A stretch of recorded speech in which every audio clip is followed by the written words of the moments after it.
नमस्कार, मैं हूं आशुतोष। आप देख रहे हैं टेलीकास्ट न्यूज।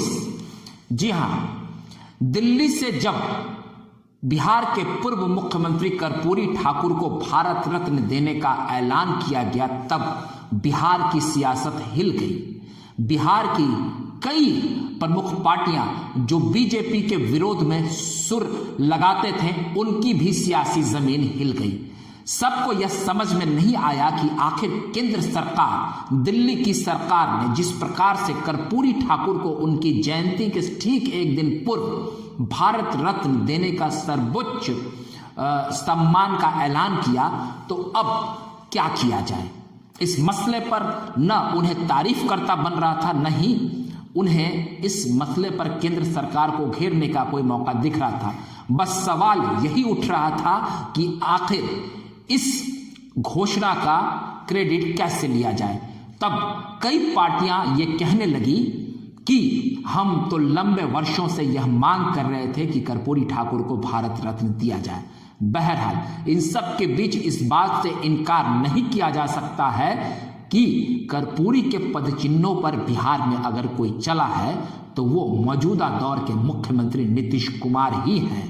उनकी सादगी भरी जो जीवन शैली और राजनीति करने का अंदाज है, उसके कायल उनके विरोधी भी हो जाते हैं।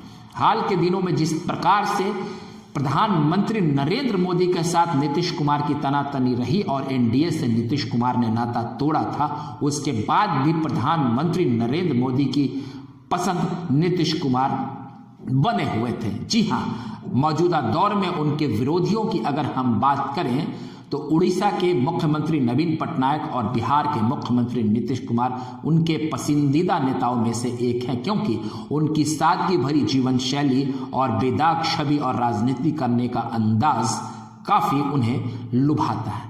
चलिए अब बात हम मुद्दे की ये करते हैं कि जब कर्पूरी को यह सम्मान दिया गया, तब नीतीश कुमार ने भी बड़े मंच से केंद्र सरकार और प्रधानमंत्री नरेंद्र मोदी की तारीफ कर दी और उनके पुत्र के बारे में भी ये कह दिया कि उन्हें राजनीति में हमने तब लाया जब कर्पूरी इस दुनिया में नहीं थे। मतलब परिवारवाद से इतर जो उनकी राजनीति रही है वो एक मिसाल है। लेकिन कर्पूरी के पद चिन्हों पर चलते चलते एक बात मत भूलिए कि जिस वक्त कर्पूरी ठाकुर ने बिहार में पिछड़ी जातियों को आरक्षण देने का ऐलान किया था, उस वक्त उनकी स्थिति भी बदतर थी। मुख्यमंत्री के तौर पर भी वो फटे हुए कपड़े पहनते थे, जिसकी चर्चाएं अखबारों में और मीडिया में खूब हुई थी। उस दौर को बिहार बीजेपी के कई कद्दावर नेता भी नहीं भूले होंगे। लेकिन मौजूदा दौर में नीतीश कुमार भी कुछ उसी जीवन शैली पर चल रहे हैं। तो क्या हम यह मान लें कि कर्पूरी के विचारों को आगे लेकर नीतीश कुमार चलते चलते अगर नरेंद्र मोदी का विरोध करने लगे, तो क्या उनकी कोई ऐसी महत्वाकांक्षा थी जिसे वो पूरा करने आगे निकले थे। मौजूदा दौर में जो 2024 का लोकसभा चुनाव होना है, इस चुनाव में जितनी भी छत्रप पार्टियां, उन छत्रप पार्टियों का भी नजर अधिक सीट जीतने की है। तो वही जो राष्ट्रीय पार्टियां हैं और खासकर बीजेपी के विरोध में कांग्रेस अपनी तमाम छोटे छोटे दलों को जो समेट कर चल रहे थे, उसमें नरेंद्र मोदी को चुनौती देने का सबसे बड़ा मादा नीतीश कुमार में ही था। लेकिन ऐसी कौन सी परिस्थिति बन गई कि नीतीश कुमार उनके विरोध करते करते अब उनके पक्ष में खड़े हो गए और बिहार में अब सत्ता परिवर्तन होने वाला है और नीतीश कुमार फिर से एनडीए के पाले में जाने वाले हैं। लगभग सहमति बन गई है और अब मामला बन गया है। बहुत जल्द ये ऐलान हो जाएगा कि नीतीश कुमार अब एनडीए का हिस्सा बन चुके हैं।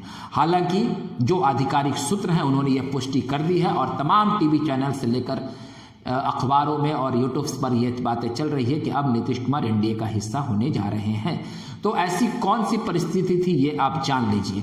मौजूदा दौर में इंडिया गठबंधन के भीतर नीतीश कुमार को संयोजक पद भी नहीं मिला और जिस प्रकार से ममता बनर्जी ने प्रधानमंत्री के चेहरे के रूप में मल्लिकार्जुन खड़गे का नाम आगे किया, ये बात भी नीतीश कुमार को नागवार गुजर गई। रही सही कसर भी तब उतर गई जब नीतीश कुमार को का नाम संयोजक पद के लिए जब ऐलान किया गया, तब राहुल गांधी ने यह कह दिया कि आपके नाम पर ममता बनर्जी की सहमति नहीं है। ममता बनर्जी वही है जो नीतीश कुमार के साथ मिलकर पाटलिपुत्र की धरती से इंडिया गठबंधन को बनाने के लिए या विपक्षी एकता के लिए विरोधियों को एक करने के लिए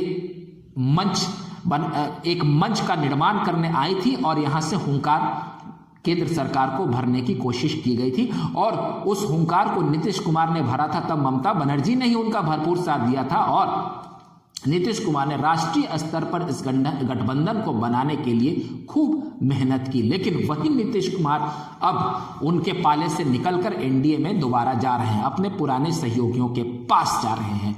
तो ये बात आप समझ लीजिए कि लोकसभा चुनावों में पिछली बार 2019 में जिस तरीके से नरेंद्र मोदी की आंधी चली थी, उसमें नीतीश कुमार की पार्टी जदयू को भी 16 सीटें मिल गई थी।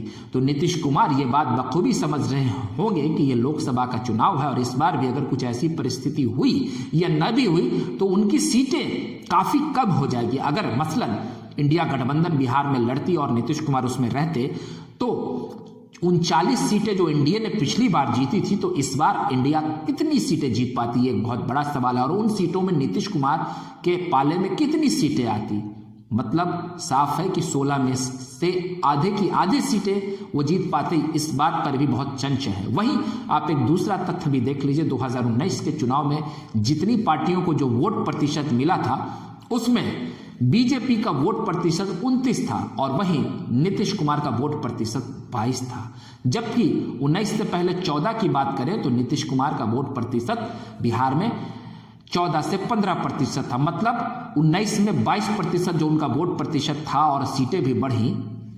14 में उन्होंने अकेले लड़ा था तो 2 सीटें जीती थी और 19 में बीजेपी के साथ वो लड़े तो 17 में 16 सीटें जीत गए और वोट प्रतिशत भी बढ़ा। लेकिन बीजेपी जब 14 में अपने अन्य सहयोगियों के साथ लड़ी थी तो उनको 31 सीटें आई थी उनके गठबंधन को, लेकिन बीजेपी को अकेले 22 सीटें आई थी। लेकिन 22 में से भी पिछले बार उन्होंने कुछ सीटों की कुर्बानी दी, छोड़ा, तो उनको बीजेपी को 17 सीटें आई थी, मतलब 17 बीजेपी को और 16 इनको और बाकी सीटें लोजपा को आई थी और बीजेपी का वोट प्रतिशत घटा भी। तो मतलब यहाँ फायदा सीधे सीधे नीतीश कुमार को हो रहा था और बिहार में बीजेपी को नीतीश कुमार की भी जरूरत थी। तो ऐसे में आप समझ सकते हैं कि नीतीश कुमार का बदलना और उन्हें दोबारा एनडीए में जाना क्यों इतना जरूरी था। तो वोटों का गणित, सीटों का गणित और सियासी गणित जो था वो अब नीतीश कुमार को एनडीए में ले जा रहा है और बिहार के मुख्यमंत्री लंबे समय से हैं और फिर वो बिहार के मुख्यमंत्री बने रहेंगे। अब एनडीए के साथ नीतीश कुमार नई पारी की आगाज करने जा रहे हैं। बहुत बहुत शुक्रिया। आपको हमारा यह वीडियो अच्छा लगा हो तो लाइक, सब्सक्राइब और शेयर कर दें। अगली बार हम फिर नए वीडियो के साथ हाजिर रहेंगे, तब तक के लिए आप हमें इजाजत दीजिए। बहुत बहुत धन्यवाद।